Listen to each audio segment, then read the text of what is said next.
মসজিদে যতক্ষণ বসা থাকে এক ফেরেশতা ডাইনে বসা চোখের পানি জড়াইতে থাকে, আল্লাহুম্মা গফিরলাহ, আল্লাহ আরে মাফ করে দেন না। আল্লাহ বলে তোরা তো আইলো গেল কি, আপনার ঘরেই তো বয়ে রয়েছে, আমাকে জিজ্ঞাসা করেন কেন তোর দিলে এত ব্যথা কেন? আপনার ঘরেই তো বয়ে রয়েছে, বন্দা তো আপনারই সৃষ্টির সেরা, তো আপনিই বানাইছেন। ও যদিও না কান্দে তো আমি ওর পক্ষ হয়ে একটু কান্দতেছি, অসুবিধা কি?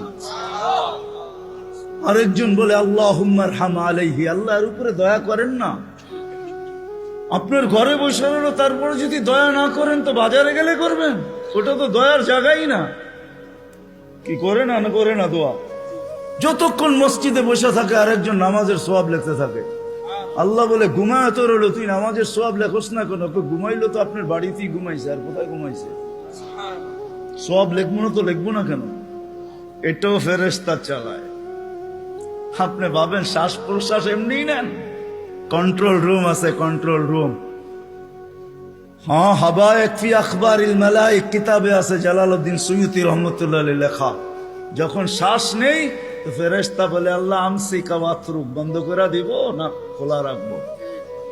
আল্লাহ 1,60,000 বার মেসেজ থ্রো করে, অটো উতরুক আলী আবদি আজাল, খোলা রাখ, সীমা রেখা দেওয়া আছে।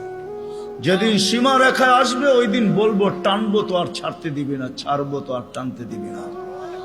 বিনা দ্বিধায় 1,60,000 বার শ্বাস প্রশ্বাস নিতেছি। আসেন একটু ভাবি। সুর তো আমার কাছে নাই যে আমি আপনাদেরকে পাগল করব।